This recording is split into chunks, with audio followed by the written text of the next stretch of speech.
Vijay Kumar. I'm pursuing PhD from the Department of History. The title of my paper is Dalit Chaukidari Course and Micro-History from 1860 to 1920 in United Province. Since the beginning of the Irish police establishment, the constabulary was considered the lowest rank of new police force. According to the studies, fighting races like Muslims and high caste Hindus had monopoly over it till the early 20th century. However, Chaukidar was an essential part of the police department. It was a part of municipality, town and rural forces in every district. In 1895, there were more than 30,000 Chaukidars in town and rural, areas, and from four castes. These four castes, out of 95,000 Chaukidar from all three forces. You can see here that on the top we have municipal, town and rural Chaukidars. Also in the table you can see that number of Chaukidars was higher than the number of other officers. By 1861, Jamidar and village panchayat had right to select and appoint a Chaukidar, but later they might nominate a Chaukidar for appointment, but district magistrate had full power to appoint the Chaukidar. He had also power to fix the salary and number of Chaukidar. Also, sub-inspector and DSP approved such appointment. Besides, throughout the 19th century, the recruitment of Chaukidar was dependent on caste, local manpower, local alliances, and financial powers of the colonial state. Thus, the Chaukidar was an important link between the village public and regular police, between the criminal and police department. He had right to arrest offenders. He had also right to prevent offence. He also had right to prevent the mobilization of criminals and bad characters. In the historiography of Dalit Chaukidars in British Army, many historians generally argue that army was an agent of social mobility, military modernity and manhood. I would like to qualify this assumption and suggest that recruitment in the Chaukidari force under the colonial police administration was alternative to colonial army to get the social political status, consciousness, economic freedom, education, civil equity, and therefore the Chaukidari force was a source of modernity, mobility and masculinity for Dalit. Besides, in the historiography of the military labor market, historians generally represented that Sepoy identity was one of the military labor identity. I would like to suggest that the Chaukidar should be included in the military labor studies because the Chaukidar was a social political identity for military labor in the North Indian society and military labor market. In this chapter, I have four sections. First, represent the masculinity of Dalit Chaukidar. Second is modernity, economic freedom, and ideas of military professionalism in Chaukidari force. Third, represent the three types of social mobility after the elimination of Dalit Chaukidar due to the martial race theory by the mid 1890s. First section, military masculinity of Dalit Chaukidar. Among his foot soldiers, Mughal King Akbar appointed Chandal as palace guard. Akbar also gave high title of Rai to leader of Chandal Chaukidar. Besides, according to the William Irving, foot soldier of Mughal army were little more than a night watchman and guardian over the baggage. Some studies also mention that Dalit used to work in the Jamidari format and fought against the Mughal authority in 18th century during the Byzantine revolt. We have one visual representation of Chaukidar from the early 20th century. Here, 20th century, the drawing was first published by R. Carmen from London in 1828. In the drawing, a Chaukidar was represented with a long sword and a shield. His body represented a warrior masculinity with a shaped body with big mustache and a good cap and shoes.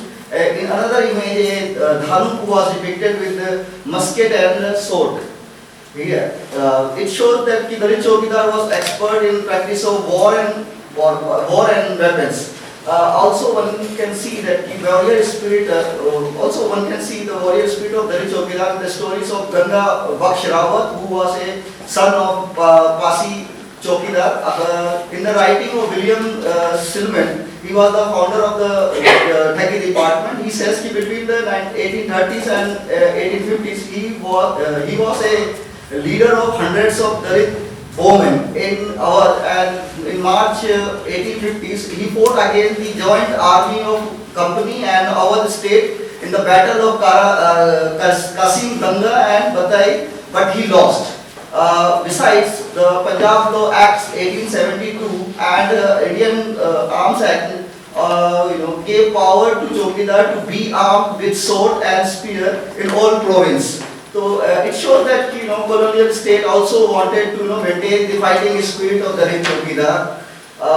Let's move to the next section, modernity and economic freedom in the for Dalit Chaukidar. Since the beginning of the 18th century, service land was granted to Chaukidar for his services by state, village communities and elites. According to the Village Chaukidari Act 1817, either cash salary, grain, Chaukidari Jagir could be given to Chaukidar for his duties. Although salary of the Chaukidar was equal to pay of a unskilled laborer, however, they had a fixed economic freedom to survive. Besides, the practice of rewarding of Chaukidar was a significant aspect of the police department since the 1860.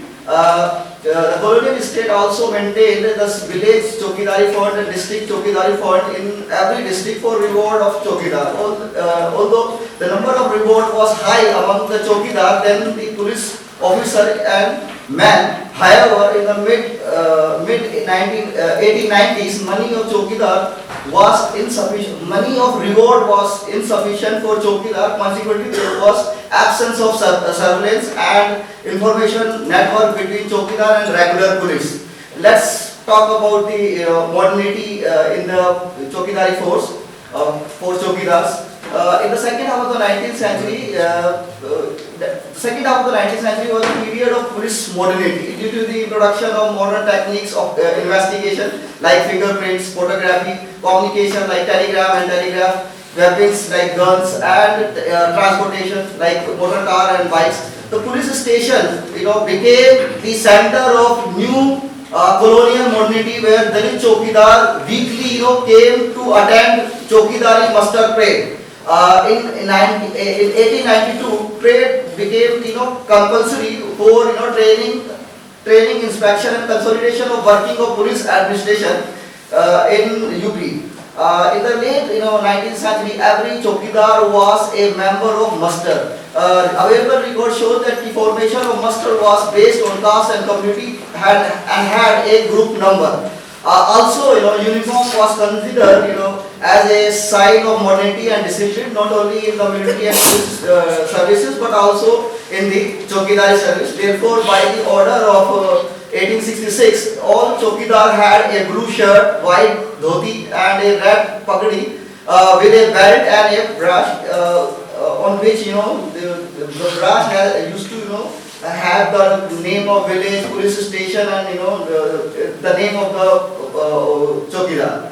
One can see modernity in the schooling of Chaukidar. Education in schools of the service and army and church missionary were also the center of modernity for Dalit Chaukidar. By the help of church missionaries and UP police, two schools were opened for Dome, who also work as Chaukidar at Gorakhpur and Banaras. Many Pasi and Bhuriya were native Christian and worked as village Chaukidar and taking education from church missionary school from Radhabad, Budai, Gujnor, Bareilly. Let's move to third important section, social mobility among the Dalit Chaukidars and Dalit community. In the late 80s and 90s, police department intended to improve the status of the Chaukidari force. Among the senior police officers, there was a strong belief that the Dalit Chaukidars, Dalit Chaukidar degraded the status of Chaukidari position. Therefore, by the 1855, all Chaukidar were caste-wise annually weeded out from the Chaukidari force. So that is why Pasi Pasi, Khadik, Bhangi, and Dhanuk. Dhanuk were, weeded out from the Chaukidari force. In 1895, the number of decreased Dalit Chaukidar, you can see here, was higher than the increase and the newly appointed Chaukidar. Also, the high caste Chaukidar and Muslim Chaukidar were replacing the Dalit Chaukidar. For instance, in Allahabad, district police officer reported that the previous police officer recruited larger number of Pasi, but now in this year, 1895, out of 322 newly appointed Chaukidar, there were 242 Thakurs, Brahmins and Muslim Chaukidars. Similarly, man of high caste enlisted in at Allahabad, Kanpur, Azamgarh and many other districts. Indeed, the Dalit Chaukidar generally replaced or weeded out because of on the basis of caste, physics, loyalty, criminal past and martial tradition. The nature of martial race theory was based on all these ideas. Army introduced the many books on martial race theory in this period, so that is why I believe, or not I believe, but I found the record that British colonial police department also adopted this idea to weed out Dalit Chaukidar. That is the thing. Consequently, in the late 19th century and early 20th century, issues of Dalit recruitment had been converted into social political mobility, and Dalit had three types of social political mobility for recruitment. For instance, many Dalit did not only assimilated the martial race theory but also constructed an alternative martial pass for Dalit. Unlike them, conversion was another social political mobility for recruitment. It was a weapon to reject the known martial identity and to assimilate the already existed martial identities like Muslim, Sikh and Christian.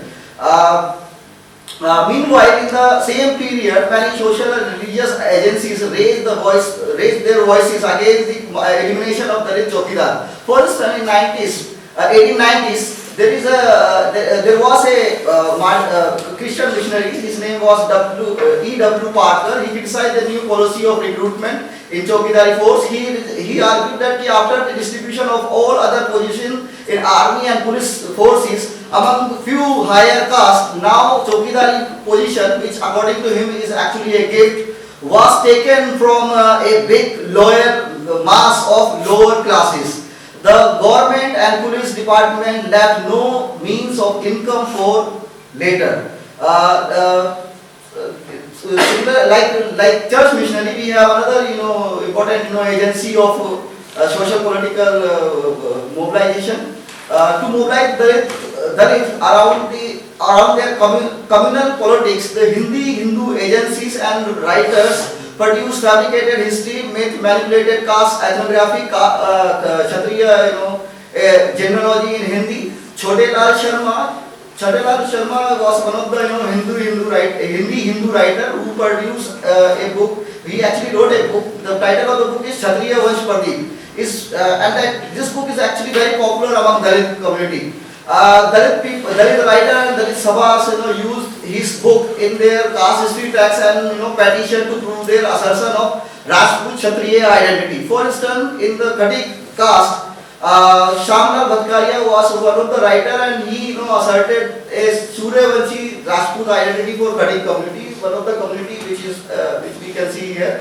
Meanwhile, by the 1920s, another major and popular Dalit movement was going on.